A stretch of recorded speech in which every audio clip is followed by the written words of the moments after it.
a nossa capacidade de entender a tua palavra, tirando de nós toda dúvida, tudo que não provém de ti. Que o teu Santo Espírito seja o facilitador aqui nessa noite, mais uma vez. E que eu, Pai, consiga, através da minha boca, falar aquilo que o Senhor quer que seja dito. Que eu seja um canal fidedigno da sua palavra. Te pedimos tudo isso no nome do teu Filho Jesus. Amém.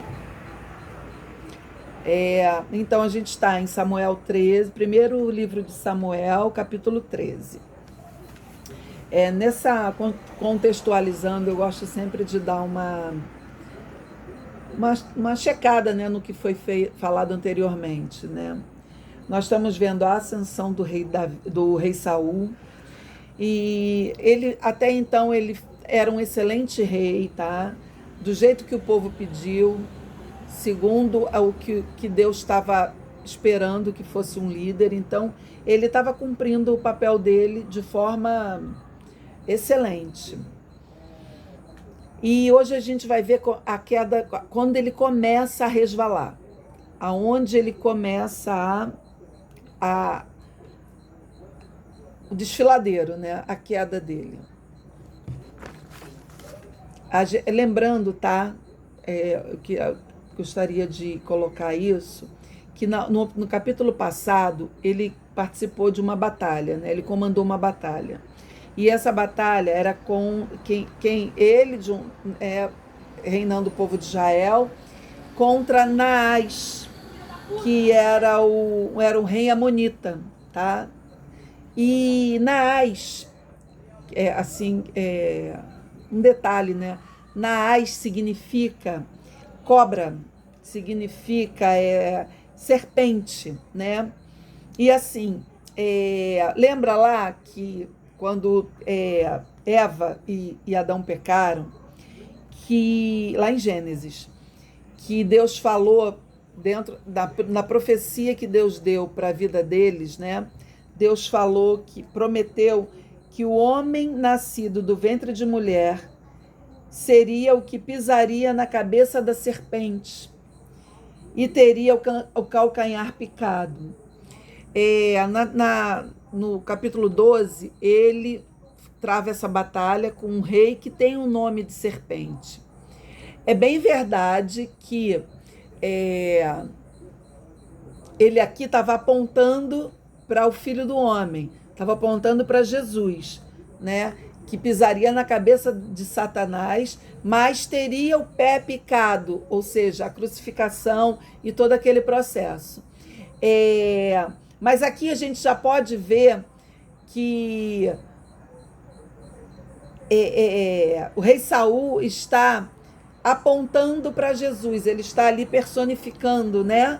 Naquele momento, como rei de Israel, Jesus está personificando, está apontando para ele, né? Porque ele batalhou contra Naás, que era a serpente, né? E ele pisou na cabeça de Naás. Saul era o malvadão da época, né? Era a salvação, a esperança de Israel, de um novo tempo para Israel, né? Mas vamos ver que daqui para frente ele foi apenas um novo Adão. Daqui para frente ele vai decaindo como Adão, como aconteceu com Adão. Ele se corrompe e cai. Vamos ler então. Primeiro livro de Samuel, capítulo 13, versículo 1.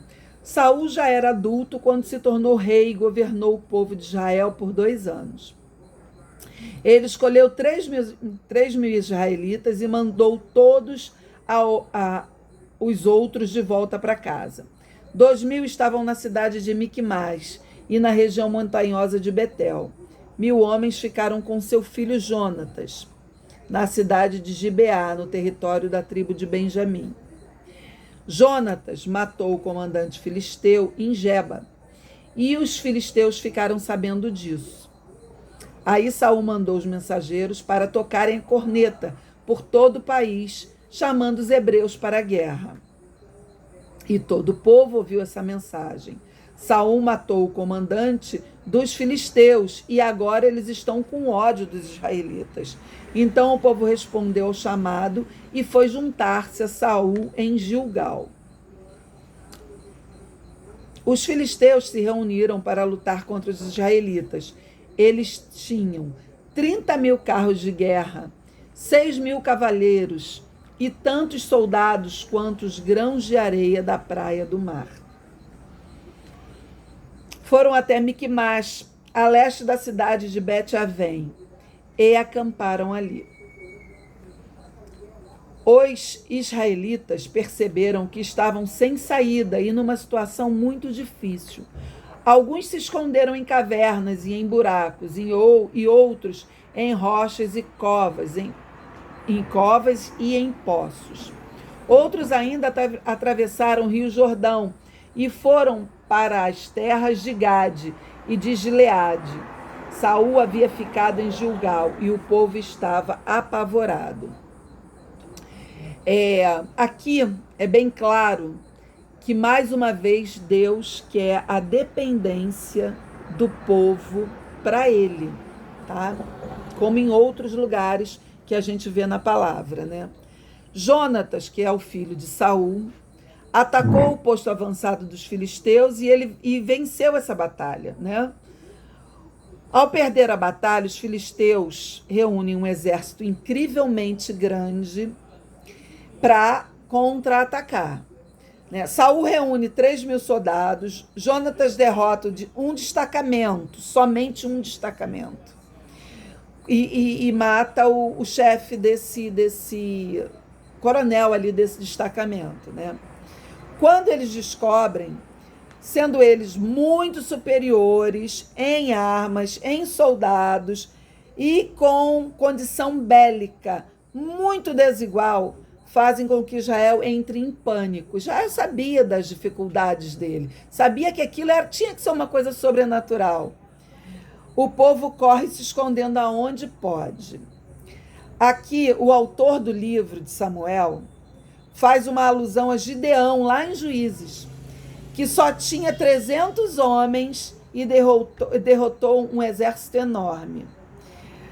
Saul só tinha 3.000 homens e tem que guerrear com um exército também absurdamente enorme. Ali Deus, mais uma vez, está dizendo: confie em mim, eu que batalho as suas batalhas. Você é o meu povo escolhido, eu vou batalhar na frente, né? Nós já vimos no passado que Deus é um Deus que vence batalhas impossíveis. Deus é capaz de vencer essa batalha e quantas outras mais. E, inclusive, continua sendo capaz de vencê-las nas nossas vidas. Vamos ver o desdobramento disso tudo aqui. Seguindo as instruções de Samuel, Saul esperou 7 dias, mas Samuel não foi até lá. O povo começou a abandonar Saul e saiu dali. Povo incrédulo. Então Saul lhes disse: tragam os animais para o sacrifício, que é completamente queimado, e para as ofertas de paz. Ele ofereceu o sacrifício, e quando estava terminando, Samuel chegou. Saul foi ao encontro dele para o cumprimentar. Mas Samuel disse: o que foi que você fez? Saul respondeu: eu percebi que o povo estava me abandonando. Saul dando desculpa. Saul é aquele que dá desculpa, que fica justificando o erro. Eu percebi que o povo estava me abandonando e indo embora. Você também não veio como havia prometido. Saul, menino. E os filisteus já estavam reunidos em Miquimás. E aí eu pensei: os filisteus vão descer a Gilgal para me atacar, e eu ainda não tentei conseguir a ajuda de Deus. Ele não entendeu que Deus estava com ele. Deus tinha ungido ele, Deus estava nele.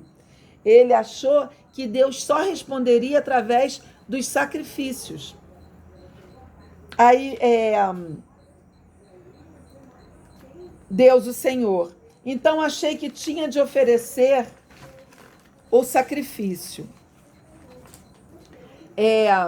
Ele teve aquele jeitinho de ajudar Deus. Ele fez aquilo que... Quem é que faz isso muito? Somos nós. A gente acha que a gente pode ajudar Deus a resolver as nossas coisas. Aqui Samuel combina de encontrar com Saul em 7 dias, mas ele se atrasou. E Saul, impaciente, não o esperou.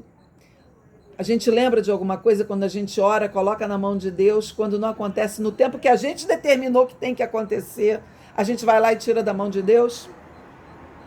O exército começa a desertar e o desespero de Saul toma a frente e ele fez o holocausto a Deus. Daí Samuel chega e Saul começa a se desculpar. Ele é cheio de desculpas, pondo sempre a responsabilidade em outras situações ou em outros. Como Samuel não chegou, Saul foi lá e fez. A culpa era de quem? Era de Samuel, que se atrasou. E não de Saul que ansiou, não de Saul que não confiou em Deus, que mesmo que Samuel não fosse, Deus não iria abandoná-lo. Porque era o Deus quem estava guerreando pelo povo dele. Saul não percebeu isso. Saul não entendeu isso.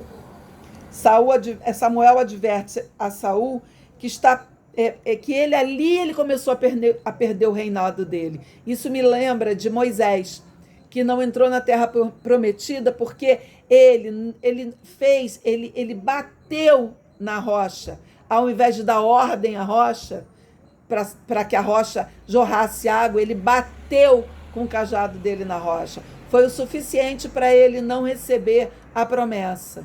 Quando Deus nos manda fazer a coisa daquele jeito, a gente não pode, não deve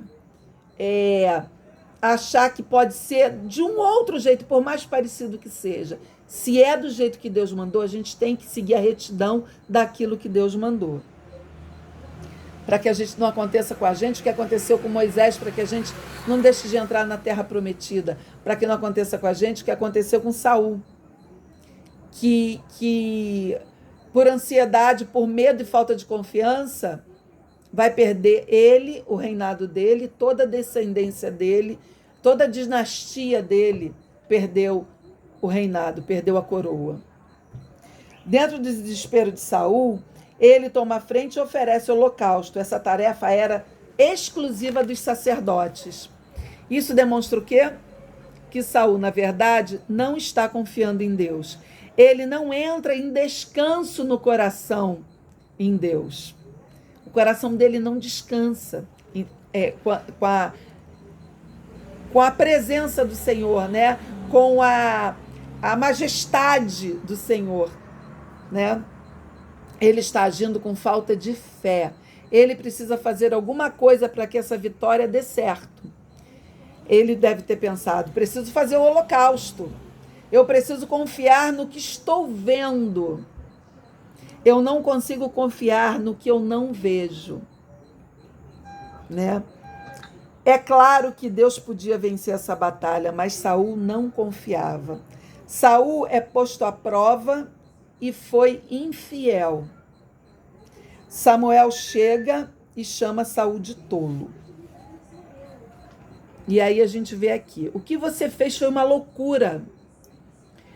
Respondeu Samuel: você não obedeceu à ordem do Senhor nosso Deus. Se tivesse obedecido, ele teria deixado que você e os seus descendentes governassem o povo de Israel para sempre. Essa era a promessa de Deus na vida de Saul. Mas agora você não continuará a governar, você desobedeceu ao Senhor, e por isso ele vai encontrar um homem do tipo que ele quer e fará dele o chefe deste povo. Em outra tradução é assim: o Senhor escolheu um homem segundo o seu coração. E esse homem, quem é? É Davi, né? Aí Samuel saiu de Gilgal e foi embora. Saul, acompanhado pelo resto do povo, também deixou Gilgal e foi para junto dos seus soldados em Gibeá, no território da tribo de Benjamim. Então ele fez uma contagem dos seus soldados, que eram mais ou menos 600 homens. Gente, houve uma queda, né? Houve uma diminuição do contingente, né? Do exército dele em menos da metade. Lembra que ele tinha 3.000 homens? Nesse momento, os homens desertaram muitos acompanharam, na deserção acompanharam Samuel. Saul, seu filho Jonatas e os seus homens ficaram em Gebá, no território de Benjamim. Os filisteus estavam acampados em Miquimás. Os soldados filisteus saíram para patrulhar em 3 grupos. Um grupo foi na direção de Ofra, na terra de Sual. Eu acho que é de Saul, né? Eu acho que tá. Deixa eu desligar aqui o áudio. Não.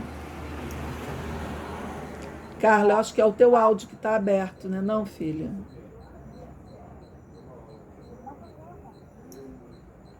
Eu acho que é o teu áudio aí. Carla, teu áudio está aberto, filha.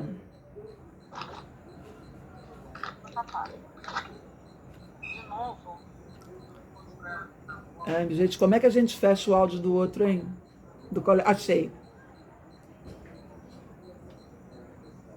Aí, pronto. Então, Samuel chama Saul de tolo. Olha bem a seriedade disso. Samuel chama Saul de tolo. A palavra tolo aparece de novo na Bíblia, em Salmos 14, versículo 1, que diz assim: diz o tolo em seu coração, Deus não existe. Isso é o quê? Está apontando para quê? Saul, quando Samuel classifica ele como tolo, Samuel está dizendo o quê? Saul, você está dizendo que Deus não existe. Você é tolo, você não crê em Deus. E ele vive como se Deus não existisse. Ele faz isso, ele vive como se Deus não existisse. Ele acredita no que ele vê, né?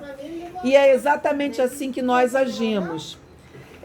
Vamos, né, trazer para nós isso aí. A gente coloca o problema nas mãos de Deus e logo a gente retira. Senhor, faz isso assim, assim, por favor, eu preciso disso na minha vida, e vamos orando com fé para alguma coisa, e aí aquela coisa não acontece no tempo que a gente julga que tem que ser o nosso tempo, a gente vai lá e toma toma da mão de Deus. Aí dali a pouco a gente viu que fez besteira, vai lá e coloca de novo. Aí a gente tira, e a gente vive fazendo esse cabo de guerra de fé com Deus. A gente cisma em ajudar Deus, tomando frente na hora de tomar decisões. A gente pede a Deus, Deus me ajude a tomar tal decisão, só que aí a gente começa a tentar ajudar Deus. Mas aí, faz assim, assim, aí a gente vai lá e faz assim, assado.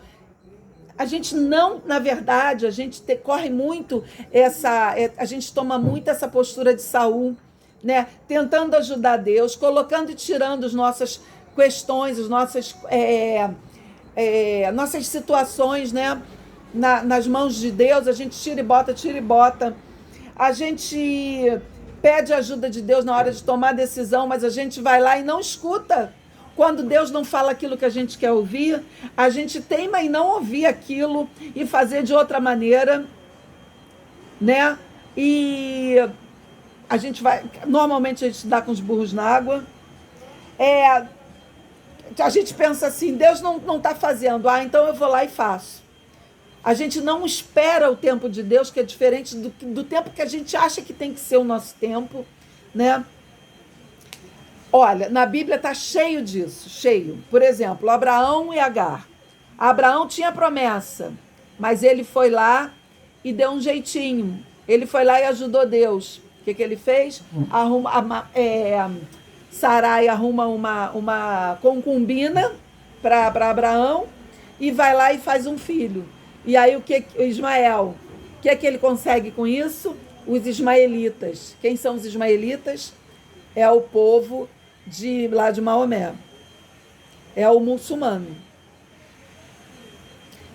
Olha como que quando a gente não descansa no Senhor, quando a gente não crê na promessa do Senhor e acha que tem que ser do jeito que... E a gente cisma de dar um jeitinho. A gente coloca Ismaéis no mundo.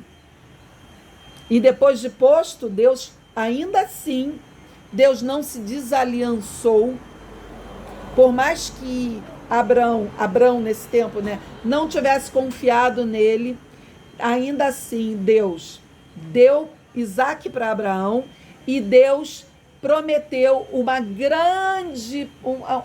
grande descendência para Ismael. E é o que a gente vê no mundo. A gente vê os muçulmanos e os cristãos. Tudo vem daí, dessa falta de subordinação, de fé, né? Aí, continuando. 19. Os filisteus haviam proibido os hebreus de fazerem espadas e lanças.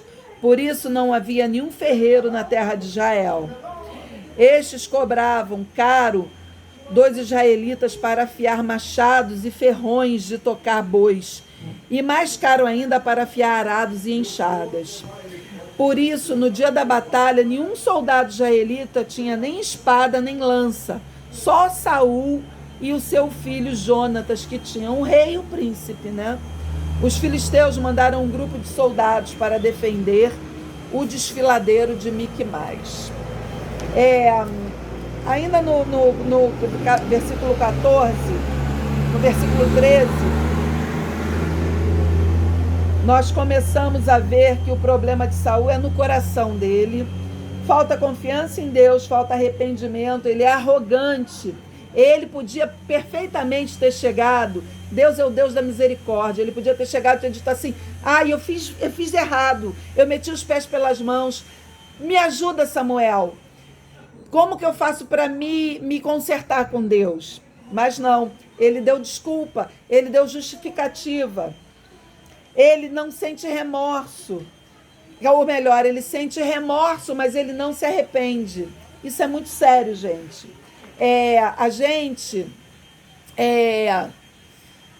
Quando a gente sente remorso, a gente sofre, mas a gente não transforma, a gente muda. E quando a gente muda, a gente consegue voltar para o que a gente era. Por exemplo, vamos que eu me mude daqui do Rio para Friburgo. Quem dá amém? Me mude daqui do Rio para Friburgo. Eu posso me mudar de volta para o Rio. Não amém. Por favor, não amém. Eu posso mudar de volta para o Rio, não posso? Agora, se eu me transformo, eu, Sandra, aceitei Jesus, me transformei numa nova criatura. Eu não posso voltar a ser o que eu era, porque meu coração foi mudado. É como a borboleta, eu gosto de pensar na borboleta. A borboleta, ela não muda, a lagarta não muda e se faz borboleta. A lagarta se transforma em borboleta. E eu nunca ouvi dizer que uma borboleta voltasse a ser lagarta. Então, a gente se transforma. O arrependimento, ele precisa ser o primeiro passo. O remorso, ele precisa ser só um passo para o arrependimento. É o arrependimento que nos motiva à transformação. E quando a gente transforma, a gente não volta. Não tem como um transformado voltar a ser como era antes. Esse é só o mudado, tá? A situação de Israel era delicadíssima. O exército dele se reduziu drasticamente. Saul começa a cair, a coisa fica ele fica cada vez mais difícil de lidar. Israel não domina a metalurgia, eles não eram armados, eles não faziam armas, eles não mexiam com afiar, com fazer essas coisas, só os filisteus faziam. Então, só o pai, né, Saul e Jonatas, que tinham as armas. O resto era pau e pedra, gente. Contra um exército armado que vendia arma.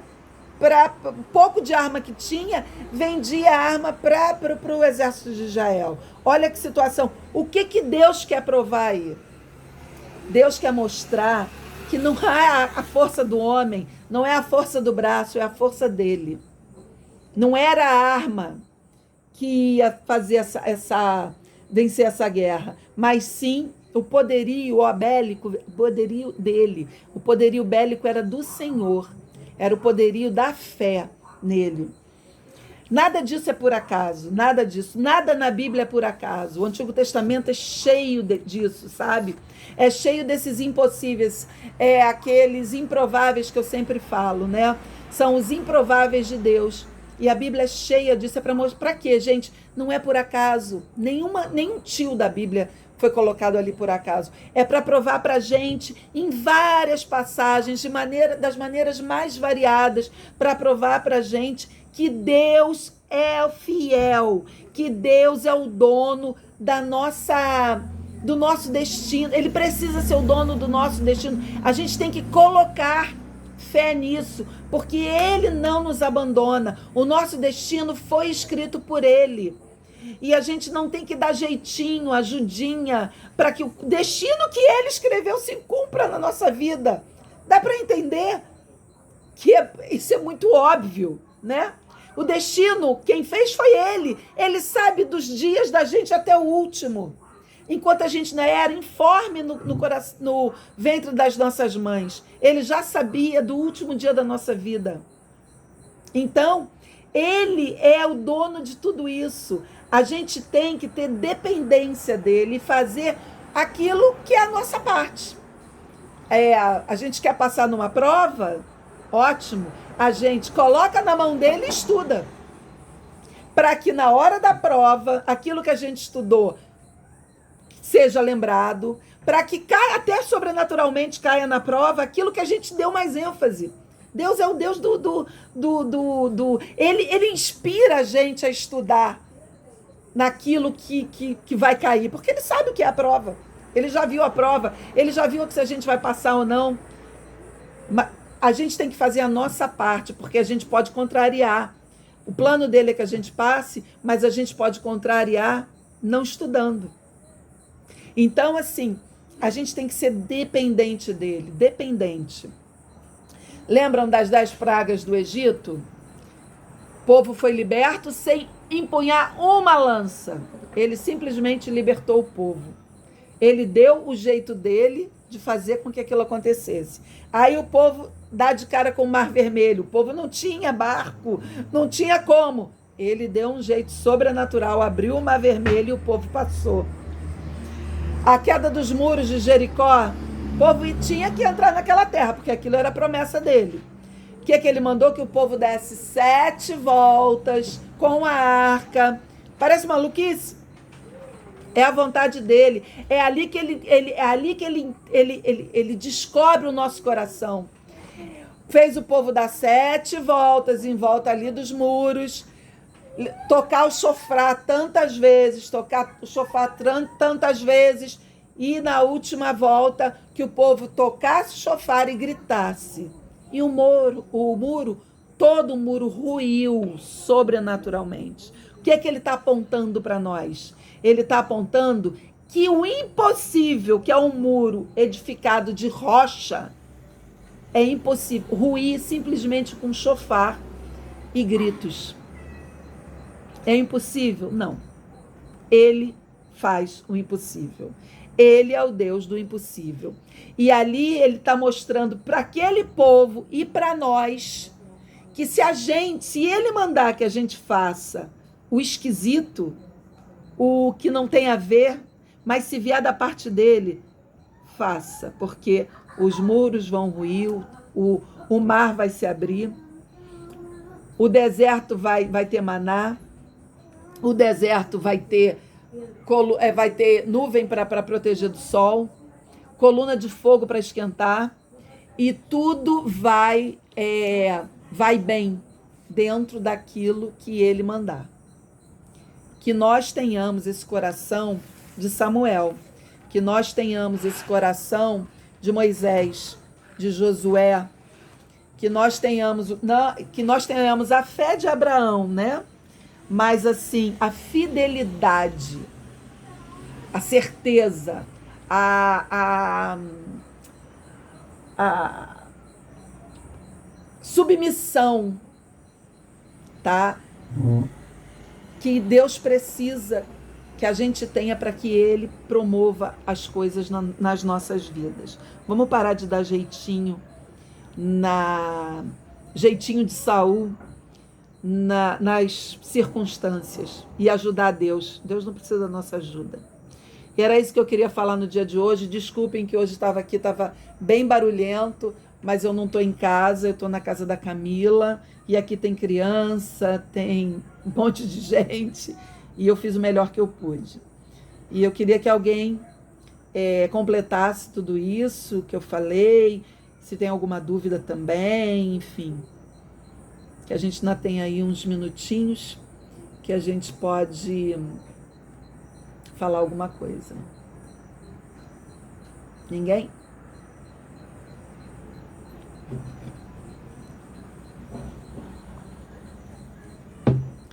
Então tá.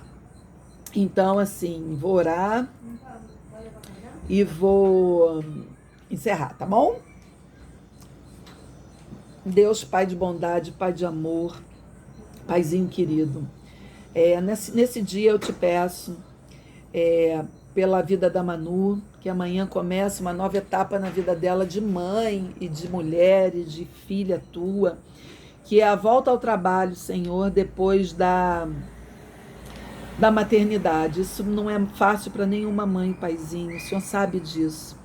E ajuda o coraçãozinho dela e ajuda que o dia dela seja tranquilo e que essa volta seja uma volta assim como tu determinaste na vida dela, que eu sei que a tua vontade é boa, perfeita e agradável, e tudo vai bem quando a gente está seguindo o que o Senhor... Camila, acende a luz, por favor. E quando a gente está agindo segundo o que o Senhor quer para nós. Te peço também pelo Antônio, Pai, que o Senhor visite ele, que tudo que ele tiver de necessidade, Pai, o Senhor amorosamente resolva e ajude ele, Pai. Cuida dele, Pai. Cuida das novas decisões da vida dele e abra portas para ele, Paizinho. Que sejam portas abertas por ti, por ti. Te agradeço, Senhor, porque o milagre foi feito na vida da minha filha Carla. Te agradeço, Pai, porque eu me emociono muito, Senhor, muito, o Senhor sabe disso. Do quanto o Senhor é fiel. E quando a gente crê em Ti, Pai, o Senhor é fiel para fazer. Eu te agradeço muito, Pai, por isso. Muito. Muito de verdade, Senhor. Te peço, Pai, por essas meninas que aqui estão, Pai, que tiraram tempo do seu dia para conhecer mais de Ti. Tiraram tempo das suas vidas, das suas famílias, Pai, para dedicar ao Senhor. Cuida delas, Senhor. Cuida da família delas. E que elas tenham, Paizinho, no coração, de verdade, introjetado indelevelmente, Pai, nos seus corações, que o Senhor está no comando da vida de cada uma delas, de cada uma de nós. Eu te peço, Senhor, que cuide da gente, que seja conosco, com as nossas famílias, com todos aqueles que a gente ama, Pai. Com todos, Paizinho. Que cada um de nós, Pai, chegue no dia de chegar junto de Ti, Pai, pela morte ou pela volta de Jesus, que a gente, Senhor, ao encontrar contigo, Pai, o nosso coração exultante, a gente possa encontrar todos aqueles que a gente ama ao nosso lado, Pai. Que no dia do encontro com seu Filho nas nuvens, a gente vá, Pai, rodeado de aqueles que a gente ama. Ajuda-nos, Senhor, a nos manter firmes, mulheres de fortaleza, firmes, Senhor, na Tua palavra, no Teu cuidado, na certeza que Tu estás no comando das nossas vidas, Pai. Cuida dos nossos filhos, Pai, dos nossos pais, dos nossos irmãos, das famílias de quem nós amamos e das nossas famílias.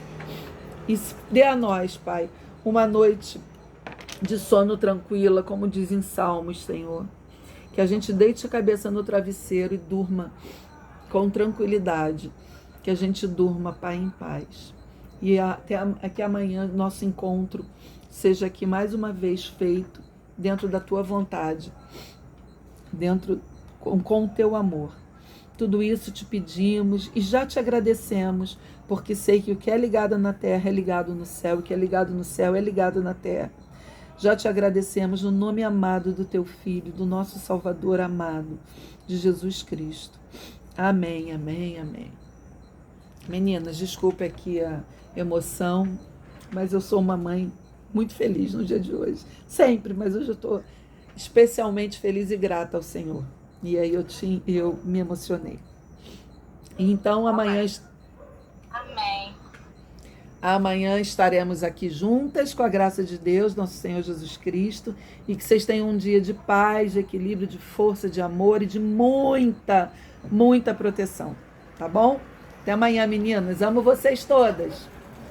Amém. Filha, te amo. Beijo. Meu orgulho, minha filha linda, meu amor. Beijo, gente. Tchau, tchau.